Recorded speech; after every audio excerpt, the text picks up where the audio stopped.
Hello friends, मेरा नाम है डॉक्टर हिमानी आर गुप्ता। मैं एक गायनेकोलॉजिस्ट हूँ और mother and care clinic Kharghar, Navi Mumbai में प्रैक्टिस करती हूँ। ऑप्स की प्रैक्टिस में कई बार एक डिलेमा वाली सिचुएशन हमारे सामने आती है।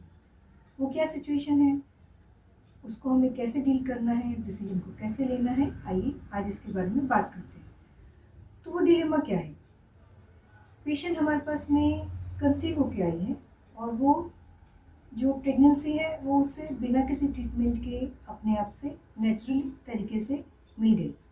यहाँ तक तो बात सही है, लेकिन इसके पीछे का बैकग्राउंड क्या है? इसके पीछे का बैकग्राउंड ये है कि इससे पहले की जो उनकी डिलीवरी थी, जो प्रेगनेंसी की जर्नी थी, वो काफ़ी चैलेंजेस वाली रही। मेडिकली चैलेंजेस उस जर्नी में काफ़ी थे। और वो चैलेंजेस क्या हो सकते हैं? ऐसा हो सकता है कि जो उनके पास में पहला बेबी है वो कंसीविंग उनका आईवीएफ के थ्रू हुआ हो। बहुत सारी आर्टिफिशियल रिप्रोडक्टिव टेक्निक्स हैं, जैसे आईयूआई, जैसे आईवीएफ एक्सी। उनमें से कोई टेक्निक का यूज़ करके उनको प्रेगनेंसी दी गई हो और तब उनकी डिलीवरी हुई हो। ऐसा हो सकता है कि जो उनके पास में बेबी ऑलरेडी है उससे पहले की हिस्ट्री में उनके पास में इंटरटाइन फीटल डेथ, इंटरटाइन फीटल डिमाइस, इसकी हिस्ट्री हो। वो अब जो बेबी है वो नहीं, उसकी बात नहीं कर रही, लेकिन उससे पहले की जो प्रेगनेंसीज थी उसमें कोई कॉम्प्लिकेशंस रहे हो सकते हैं, उसमें कुछ एंटीबॉडीज आए रहे हो सकते हैं, उसमें कुछ आरएच इम्यूनाइजेशन रहा हो सकता है। ये भी हो सकता है कि पहले की जो है हिस्ट्रीज हमारी मिसकैरेजेस की हो, हार्ट बीट आके चली गई हो जिसको हम मिस्ड अबॉर्शन कहते हैं, या हार्ट बीट आई ही नहीं और स्पॉन्टेनियसली अबॉर्शन की हिस्ट्रीज हो। ब्लीडिंग एपिसोड्स हो सकते हैं पहली वाली प्रेगनेंसी में, और जिसको मैनेज करने के लिए हमने बहुत सारी मेडिसिन दिया हो। तो अब जो प्रेगनेंसी हुई है उससे पहले जो बेबी हमने दिया, वो बेबी देने के लिए वो एएनसी पीरियड के अंदर, वो जब वो प्रेगनेंसी चालू थी 9 महीना 8 महीना, उस समय हमने इस प्रेगनेंसी को बचाए रखने के लिए बहुत फाइट किया। पेशेंट ने भी बहुत पेशेंस रखा, सारे ट्रीटमेंट्स को एक्सेप्ट किया। तो क्या क्या चीज़ें की रही हो सकती है हमने उसके लिए? हमने उसे बहुत सारा प्रोजेस्टेरॉन सपोर्ट दिया, हमने उसे कंप्लीट बेड रेस्ट पे रखा। हो सकता है 3 महीने, हो सकता है 5 महीने, या हो सकता है हमने पूरे 9 महीने उसको बेड रेस्ट पे रखा। हो सकता है कि हमने उसको स्टेरॉइड भी दिया ताकि वो प्रेगनेंसी उनकी सही रह सके, सेफ रह सके। स्टेरॉइड देना बहुत आसान बात नहीं रहती है। अगर हमें पूरे 9 महीने इसे देना है तो हमें पेशेंट के बहुत सारे पैरामीटर्स को मॉनिटर करना पड़ता है, उसके ब्लड शुगर को कंट्रोल में रखना पड़ता है, उसके बीपी के ऊपर हमेशा नज़र रखनी पड़ती है। ये एक बहुत मुश्किल सिचुएशन है मैनेज करने के लिए। और भी मुश्किल तब आती है कि अगर उस पेशेंट को लो मॉलिक्यूलर वेट हेपेरिन ये देना पड़ा हो। ये एक ब्लड थिनर है और इसे देने के कुछ बहुत स्पेसिफिक इंडिकेशंस हैं, लेकिन जहाँ पर देना पड़ता है वहाँ ज़रूर दिया जाता है, चाहे हमें कितना भी मॉनिटर करना पड़े। ब्लड क्लॉटिंग को हमें बार बार ब्लड टेस्ट करके अगर हमें मॉनिटर करना पड़े तो भी हम देते हैं। ये इंजेक्शन हर दिन दिया जाता है, हर दिन एक इंजेक्शन पेट के ऊपर लेना, ये प्रेग्नेंट लेडी ही समझ सकती है कि उसे कितनी तकलीफ हुई होगी। फिर हो सकता है कि बेबी का वज़न ना बढ़ रहा हो तो उसके लिए डाइटिशियन का काउंसलिंग लिया गया हो।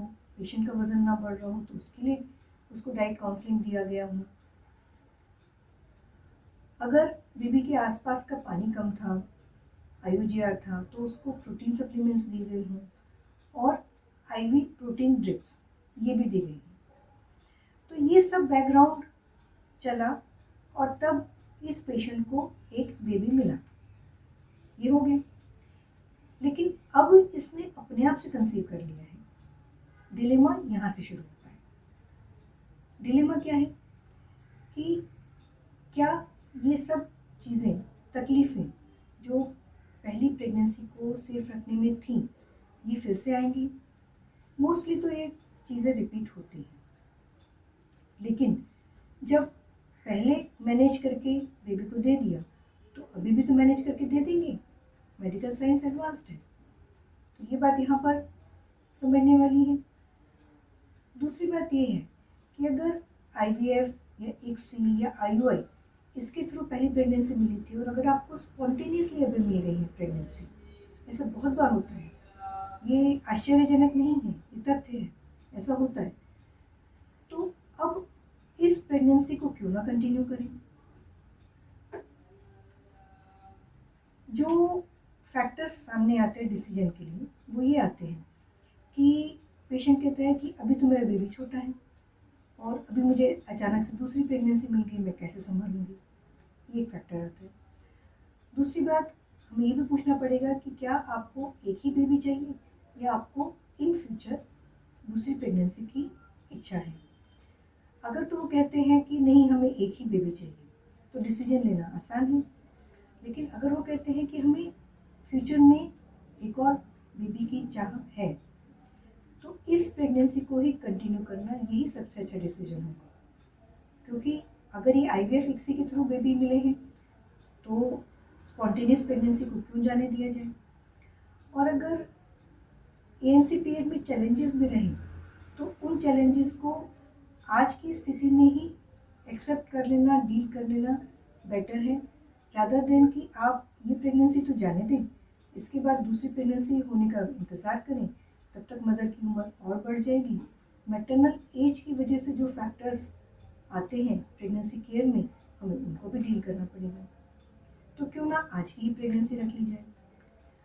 बात रही सपोर्ट की, तो यही वो समय है जब हमें अपनी फैमिली को रीच आउट करना चाहिए, हमें अपने पेरेंट्स को रीच आउट करना चाहिए और या तो उनके पास जाके रह के या उनको बुला के ये सपोर्ट लेके अगर इस प्रेगनेंसी को हम कंटिन्यू करेंगे तो अच्छा आउटकम मिलना इसके चांसेस हैं, आपके मन की इच्छा पूरी होगी इसके चांसेस हैं। सिर्फ एक चैलेंज है जहाँ पे मैं कहूँगी कि अगर लेट गो करना है तो आप डिसीजन ले सकते हैं, और वो चैलेंज है फाइनेंस। फाइनेंशियल चैलेंजेस जो अर्बन सोसाइटीज़ हैं, मेट्रोपॉलिटन सिटीज़ में रहने वाले लोग हैं, जहाँ पर दोनों पेरेंट्स वर्किंग भी हैं, यहाँ वो चैलेंजेस सबसे ज़्यादा आते हैं। तो यहाँ हमें पेशेंट की बात को पूरी तरह से सुन के, समझ के लेना पड़ेगा।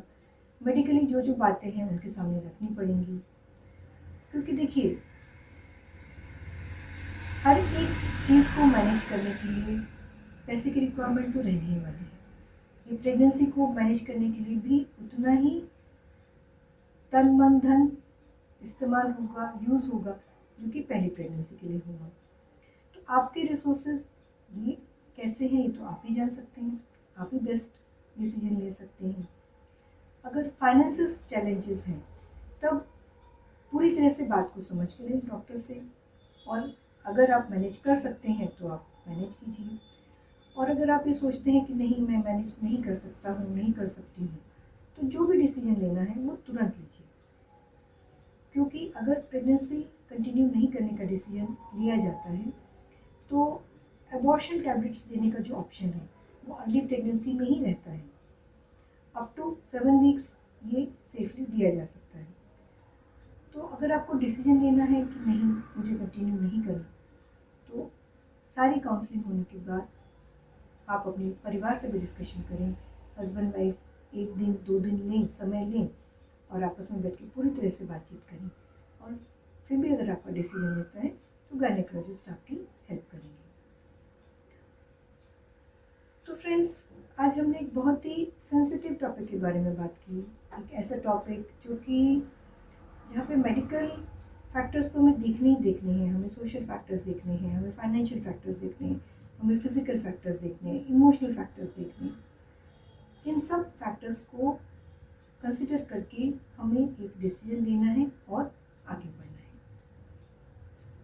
मेरे चैनल के ऊपर हम बात करते हैं women and health related topics के बारे में। इसे आप शेयर करें, लाइक करें, सब्सक्राइब करें और इसी तरह से इन टॉपिक्स के ऊपर और भी वीडियोस हम आने वाले समय में लाते रहेंगे। Thank you so much.